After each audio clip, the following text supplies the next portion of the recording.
நேயர்கள் அனைவருக்கும் இனிய தமிழ் புத்தாண்டு நல்வாழ்த்துக்கள். எல்லோரும் நன்றாக இருப்பீர்கள். இப்பொழுது 2026 பராபவ தமிழ் புத்தாண்டு என்ன பலன்களை 12 ராசிக்காரர்களுக்கு தரும்? ஐயா, போன வருஷம்தான் நான் நல்லா இல்லை. போன வருஷம் என்னுடைய அத்தனை விஷயங்களிலும் முட்டுக்கட்டைகள். கல்யாணம் நடக்கலை, நடந்த கல்யாணம் சரியில்லை, அல்லது எதுவுமே எனக்கு சரியாக இல்லை, தொழில் நல்லா இல்லை, வேலை நல்லா இல்லை, பொருளாதார முன்னேற்றம் இல்லை, எதுக்காக பிறந்தேனே தெரியல, அந்த அளவுக்கு போன வருஷம் மன அழுத்தம். இந்த வருஷமாவது எனக்கு நல்ல அமைப்புகள் இருக்குமா அப்படிங்கிற ஒரு ஏக்கத்தோடு இருக்கக்கூடிய அனைவருக்குமே இந்த 2026 பராபவ தமிழ் புத்தாண்டு என்னென்ன பலன்களை எப்படி தரப்போகிறது? நான் அடிக்கடி ஒரு முன்னுரை மாதிரி சொல்லக்கூடிய அமைப்புகளில் இந்த வருட பலன்கள் எப்படி உங்களுக்கு சொல்லப்படுகின்றன. 12 ராசிகள்லேயும் கோடிக்கணக்கானவர்கள், உலக மொத்தத்தில் இருக்கக்கூடிய ஒரு 800 கோடி பேரையும் பிரித்தோம்னா 12 பங்காக பிரித்தோம்னா ஒரு ராசிக்கு 60-65 கோடி பேர் கண்டிப்பாக வருவீங்க. அப்போ இந்த தமிழ் புத்தாண்டு பலன்கள் என்று சொல்லப்படக்கூடிய ஆண்டு பலன்கள் எப்படி சொல்லப்படுகிறது அப்படின்னு பார்த்தீங்கன்னா, வருடாந்திர கிரகங்கள்னு சொல்லப்படக்கூடிய சனி, ராகு, கேது, குரு ஆகிய 3 கிரகங்களுடைய இயக்கத்தை தாங்க இதை வச்சு நம்முடைய புத்தாண்டு பலன்களை கண்டிப்பாக சொல்கிறோம். அது எப்படி இருக்கும்ன்றதை கணிச்சு தான் ஒவ்வொரு ராசிக்கும் பொதுவான பலன்களாக சொல்லுகிறோம். இந்த பலன்களும் உங்களுடைய ஜாதகத்தில் இருக்கக்கூடிய தசாபுக்தி அமைப்புகளையும் வச்சுத்தான், அதாவது கோட்சாரம் மற்றும் உங்களுடைய பிறந்த ஜாதக தசாபுக்தி அமைப்புகளை இணைத்து தாங்க பலன்கள் நடக்கிறது அப்படிங்கிறதாங்க உண்மை. சரி, இந்த வருஷம் ஏதாவது சிறப்பான பயிற்சிகள் எதனா இருக்கான்னு பார்த்தீங்கன்னா, நிலையாக இந்த வருஷம் சனிப்பெயர்ச்சியே கிடையாது. இந்த தமிழ் புத்தாண்டில் சனிப்பெயர்ச்சி கண்டிப்பாக கிடையாது.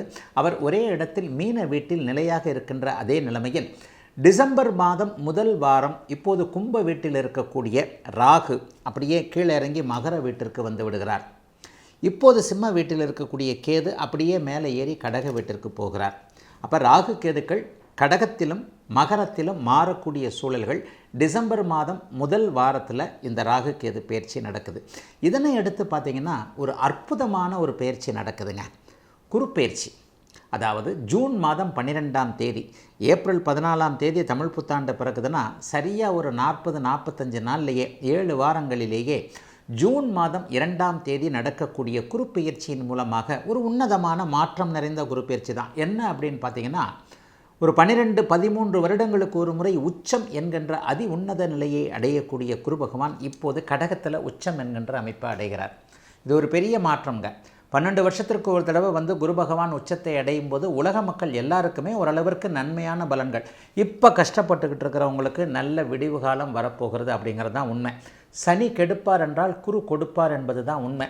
ஏற்கனவே இருக்கின்ற கஷ்டங்களை குறைப்பது, ஏற்கனவே இருக்கின்ற கஷ்டங்களிலிருந்து மாற்றங்களை நல்ல விதமாக தருவது, முக்கியமாக பொருளாதார முன்னேற்றம் என்கின்ற பண வருமானம் போன்ற அமைப்புகளை கொடுப்பது குரு பகவான் என்பதாலும், அபூர்வமான 12-13 வருடங்களுக்கு ஒரு முறை மட்டுமே வரக்கூடிய ஒரு உச்சகுரு பயிற்சி இப்போது நடக்கப் போகிறது என்பதனாலும் உண்மையிலேயே மேஷம் முதல் மீனம் வரையிலான 12 ராசிக்காரர்களுக்கு ஒரு நல்ல பலன்கள் கண்டிப்பாக இருக்கும்.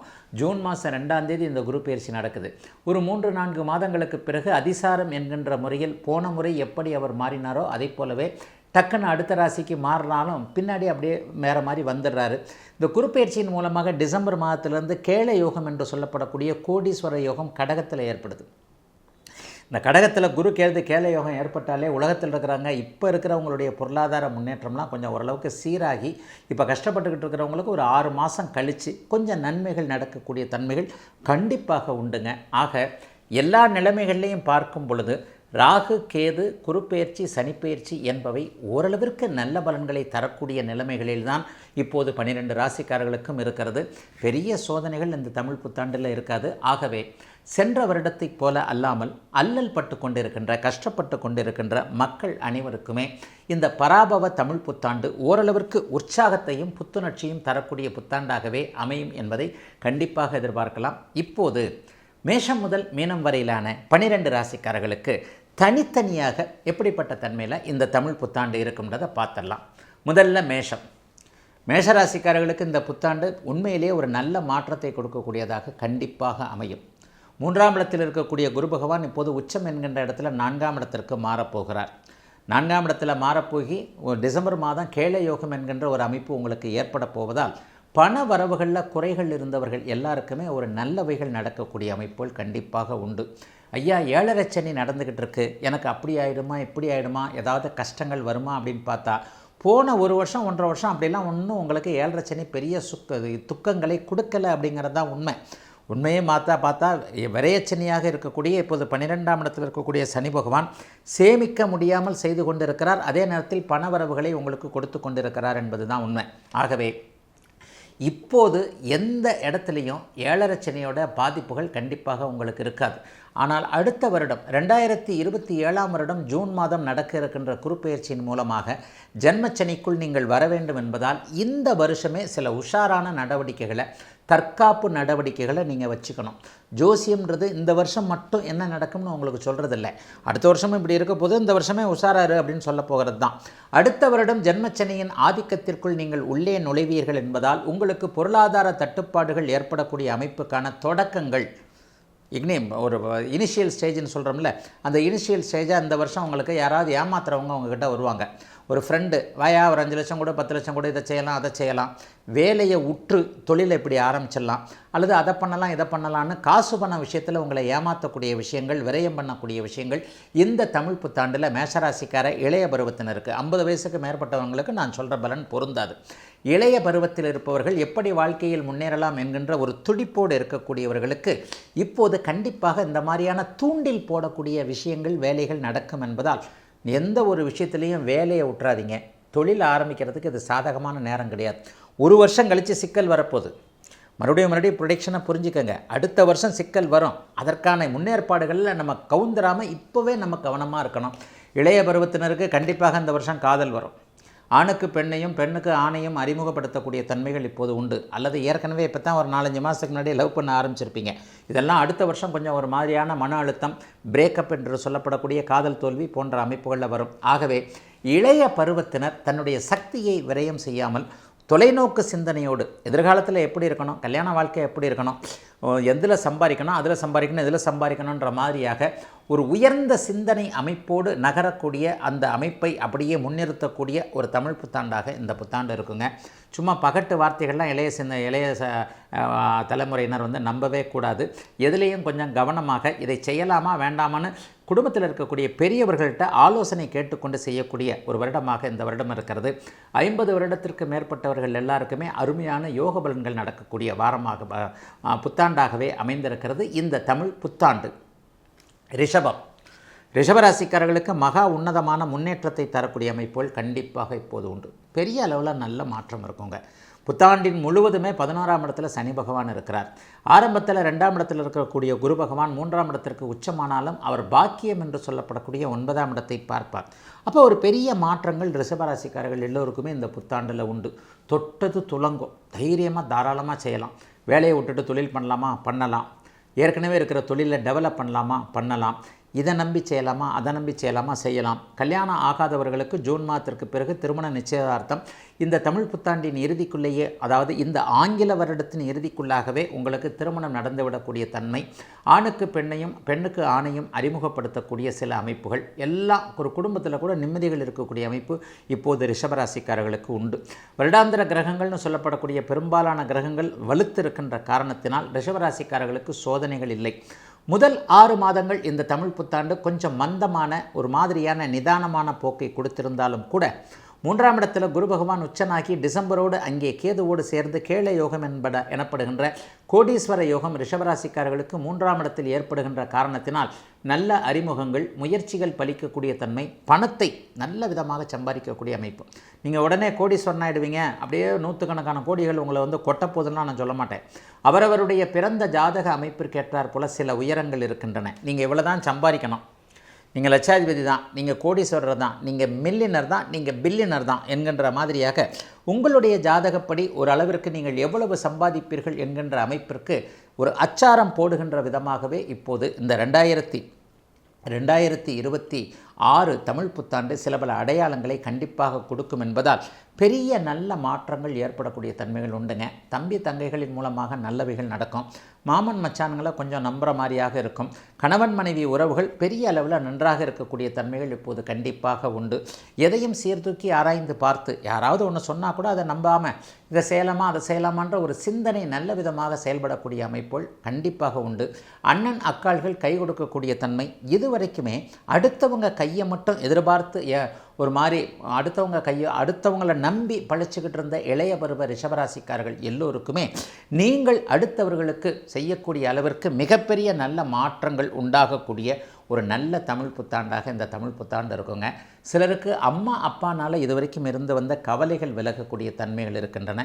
ஒட்டு மொத்தத்தில் பார்த்திங்கன்னா நான் ஒரு 75லிருந்து 80% மார்க் ரிஷபராசிக்காரர்களுக்கு கொடுக்கக்கூடிய நன்மைகள் அதிகம் இருக்கக்கூடிய ஆண்டாக அமைந்திருக்கிறது இந்த தமிழ் புத்தாண்டு. மிதன ராசிக்காரர்களுக்கு கொஞ்சம் நஞ்சம் ஒட்டி இருக்கிற கஷ்டங்கவலை கூட விலகும், பெரிய அளவுக்கு நன்மைகளை செய்யும். 10ஆம் இடத்துல ஆரம்பத்திலேயே சனி செவ்வாய் இணைவு இருக்குது. 10ஆம் இடத்துல சனி இருக்கிறது கிட்டத்தட்ட தர்மகர்மாதிபதி யோகம். ஜூன் மாதத்திற்கு பிறகு குரு பயிற்சியின் மூலமாக உச்சகுரு சனியை பார்க்க போகிறார். 9ஆம் அதிபதி 10ஆம் அதிபதி தொடர்பு ஏற்படுது. இது வரைக்கும் வேலை நல்லா இல்லாதவங்க, தொழில் நல்லா இல்லாதவங்க, வியாபாரம்லாம் பண்ணுறேன்னு பேருக்கு பண்ணிக்கிட்டு இருக்கேன், 10 பைசா பிரயோஜனம் கிடையாது, இது சரியில்லை அது சரியில்லை, குடும்பம் சரியில்லை, புள்ள சரியில்லை, புருஷன் சரியில்லை, பொண்டாட்டி சரியில்லை, இந்த மாதிரியான விஷயங்களில் பணத்தை எங்கே தேடுவேன் அப்படின்னு ஒரு பாட்டு இருக்குது பார்த்தீங்களா?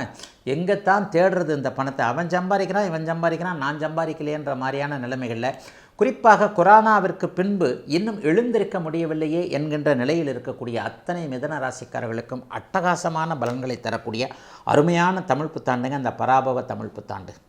ஆரம்பத்திலேயே தர்மகர்மாதிபதி யோகம் ஏற்படுகிறது. ஆகவே தொழில் சிறக்கும், வேலை நல்லாயிருக்கும், வியாபாரம் நல்லாயிருக்கும், விவசாயம் நல்லாயிருக்கும்.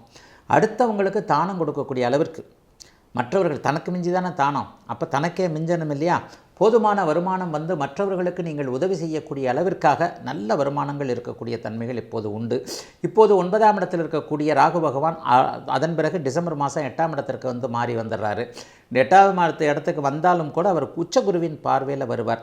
வெளிநாடு வெளிமாநிலம் ஏற்றுமதி இறக்குமதி போன்ற தொழில்களோடு தொடர்பு கொண்டிருக்கக்கூடிய அத்தனை மிதுன ராசிக்காரர்களுக்கும் நீங்கள் நினைத்தாற் போலவே நல்லவைகள் நடக்கக்கூடிய தன்மை, அந்நிய இன மத மொழி பேசுகின்ற நண்பர்களின் மூலமாக கூட்டு முயற்சிகள் பலிக்கக்கூடிய தன்மை, அவர்களோடு இணைந்து ஒரு தொழில் ஆரம்பித்து அதன் மூலமாக பணம் சம்பாதிக்கக்கூடிய ஒரு அமைப்பு. அரபு நாடுகளில் ஏற்கனவே வேலை செய்கிறேன் அல்லது அரபு நாடுகளுக்கு போகலான்ற எண்ணங்கள் இருக்குது, ஐரோப்பாவுக்கு போகலான்ற எண்ணம் இருக்குது, விசா கிடைக்க மாட்டேங்குது, வேலை வர மாட்டேங்குது, ஏற்கனவே அங்கே இருக்கிறேன், தொழில் நல்லா இல்லை, வேலை நல்லா இல்லை, இந்த மாதிரியான சூழ்நிலைகளில் சிக்கலில் இருக்கக்கூடிய அனைவருக்குமே மிகப்பெரிய முன்னேற்றங்கள் இருக்கக்கூடிய தன்மைகள் கண்டிப்பாக இருக்கிறது. மிதுன ராசிக்காரர்களுடைய வயதிற்கு ஏற்றாற் போல எல்லா பிரச்சனைகளையும் படிப்படியாக உடனே ஒரே மாதத்தில் எல்லாம் தீர்ந்துடாது. ஜூன் மாதம் 2ஆம் தேதி நடக்கக்கூடிய குரு பயிற்சியிலேருந்து கையில் காசு வரும், குடும்பம் நல்லாயிருக்கும், கோர்ட்டு கேஸு சாதகமாக தீரும், பொண்டாட்டி புருஷன் பொண்டாட்டி உறவுகள் நல்லாயிருக்கும், காதலன் காதலி உறவுகள் சிறப்பாக இருக்கும், ஏற்கனவே பிரேக்கப் ஆன காதலன் காதலிக்கு புதிய காதலி கிடைக்கக்கூடிய அமைப்பு. ஆனாலும் பெண்ணாலும் மன கஷ்டத்தை அனுபவித்தவர்கள் அனைவருக்குமே அந்தந்த விஷயங்கள்லேருந்து ரெக்கவர் வரக்கூடிய ரிலீஃப் கிடைக்கக்கூடிய நல்ல தமிழ் புத்தாண்டாக இந்த புத்தாண்டு இருக்குதுங்க. மிதுனராசிக்காரர்களுக்கு பெரிய சோதனைகள் சர்வ நிச்சயமாக இருக்காது. ஏற்கனவே இருக்கக்கூடிய சோதனைகள் படிப்படியாக விலகக்கூடிய தன்மையும், என்ன உங்களுக்கு தேவையோ அதை பரம்பொருள் உங்களுக்கு கொடுக்கக்கூடிய அமைப்புகளும் நடக்கக்கூடிய அமைப்பு கண்டிப்பாக இருக்குதுங்க.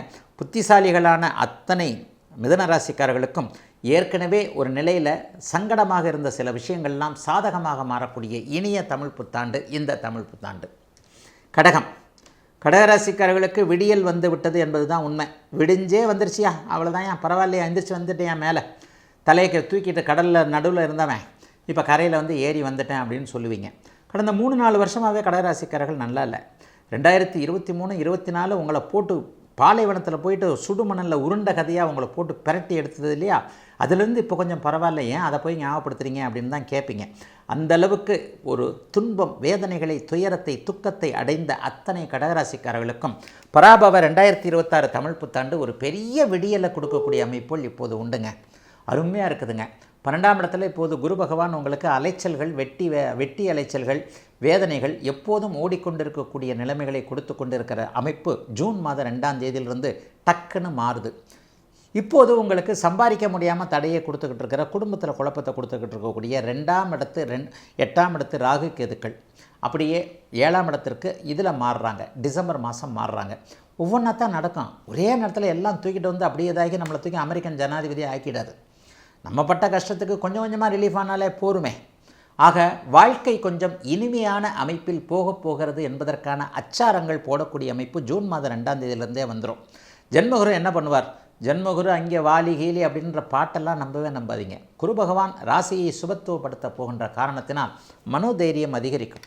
இதுவரைக்கும் இல்லாத அளவிற்கு ஒரு புத்துணர்ச்சியோடு நடக்கக்கூடிய தன்மை, எதையும் சமாளிக்க முடியும் என்கின்ற எண்ணங்கள், அதற்கான செயல்களை நீங்களே செய்து கொள்ளக்கூடிய ஒரு அமைப்பு, மற்றவர்கள் உங்ககிட்ட வந்து பெரிய அளவில் மாற்றத்தை பார்க்கக்கூடிய அமைப்பு. என்னையா ஃப்ரெஷ்ஷாக இருக்கிற, அப்படி இருக்கிற இப்படி இருக்கிற, அகத்தின் அழகு முகத்தில் தெரியும்னு சொல்லுவாங்க இல்லையா, அந்த அளவுக்கு கடகராசிக்காரர்களுக்கு உங்களுடைய மாற்றத்தை நீங்களும் உணர்கின்ற வண்ணம், எதிர்த்தரப்பில் இருக்கக்கூடியவர்கள் உணரும் வண்ணம் ஒரு பூஸ்டாக, ஒரு பெரிய எனர்ஜியாக நீங்கள் செய்யக்கூடிய அமைப்புகள் இப்போது கண்டிப்பாக அத்தனை கடகராசிக்காரர்களுக்கும் ஆரம்பிச்சிருக்குதுங்க.